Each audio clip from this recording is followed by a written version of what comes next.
Next up, this is, I believe, 7th in the series of what's growing in my garden in mid-June 2026.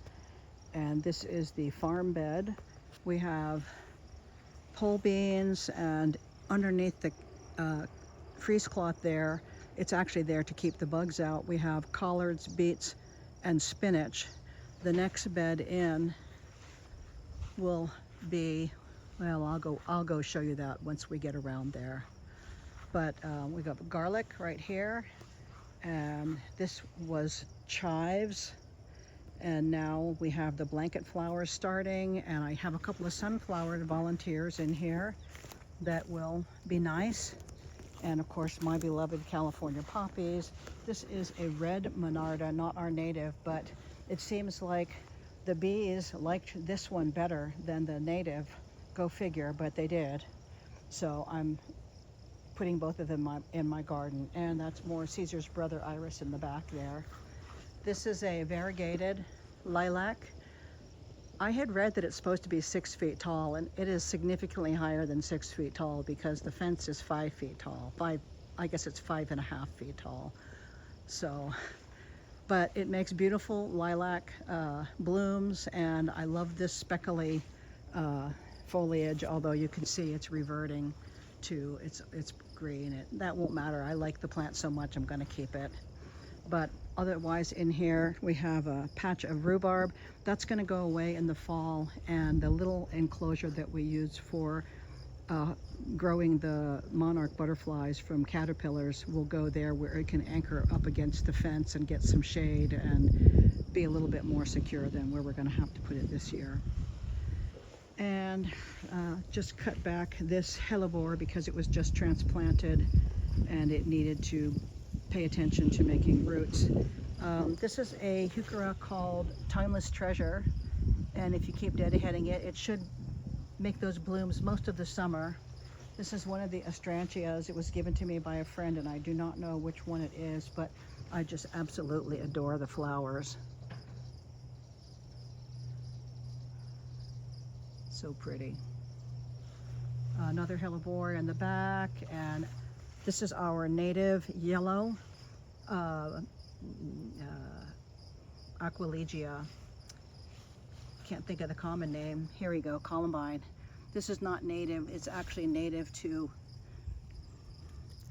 the East Coast. We have one, and I'm looking for one that looks just like this, but it would be our native. Anyway, this is courtesy of my friend Kurt. So that's kind of fun. Or Paul, rather. Oh, getting my friends all mixed up. Oh, here we got some bleeding hearts right here. Nice. Some anemone to come up and make flowers towards the fall. This right here is one of the miner's lettuce. It's red stem miner's lettuce, which is native here and a lot of other places. And it is edible. It tastes like peppery lettuce. I'm gonna pop it in my mouth. Mmm, yummy, yummy. So even though it looks maybe a little bit ragged since it's native here, makes a ground cover, edible, it gets to stay. This is our native campanula right here, bellflower.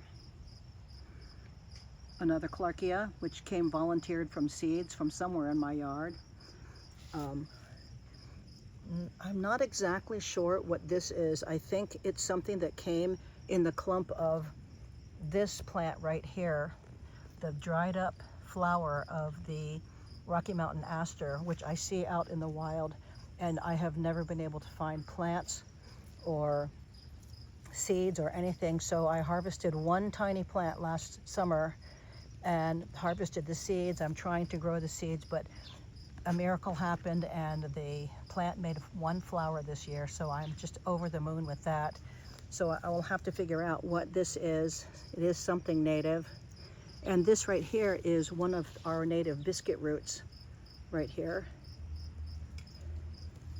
And this is one of our native sedums. We have two. This is the worm leaf sedum. And that is an Oriental poppy that is gonna have to come out because that will wreck everything. You saw how big they were in the front bed. and more astrantia, and the blue is flax. This is one of the dwarf versions of phlox that blooms quite early. I think it's called crystal white or white crystal, early white crystal, something like that. More erigeron.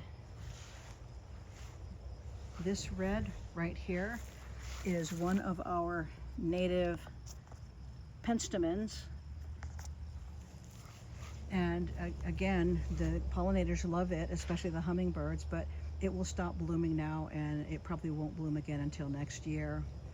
And this is our native nodding onion right here.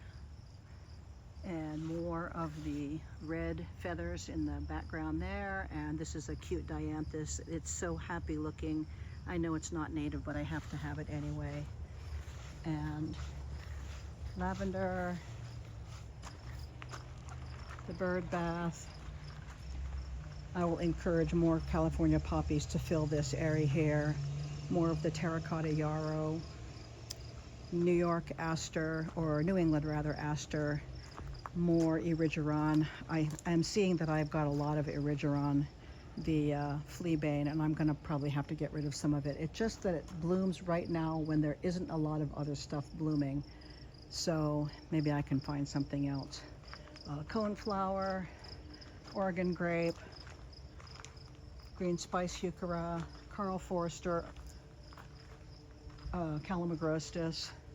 This is another vine maple that we put here to give some privacy, you know, to the back of the house here. And here are my things that I am growing or that I have bought that need to get put into the ground. This whole tray here is native plants. You can see some of the Clarkia right there, a couple of penstemons, a few eriogonum, which is buckwheat. And then these are things that I'm trying to grow from seed with mixed results there. I think I used the wrong soil. We'll try again next year. And then back to the farm. Here, our beautiful fence built by North Idaho Fine Gardening, who also helps me with the larger tasks in my garden. And our fancy-dancy irrigation system that Steve worked up.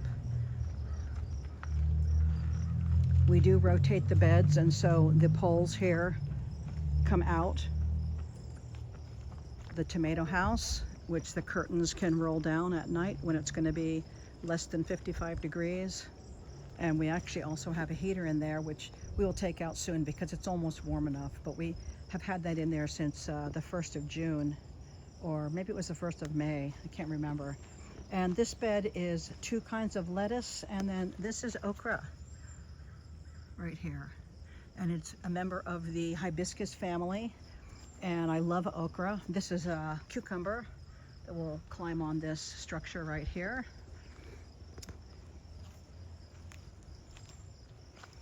And a little peek inside here shows what's going on. Beets, spinach, collards. We've already had 1 harvest of collards. Yay.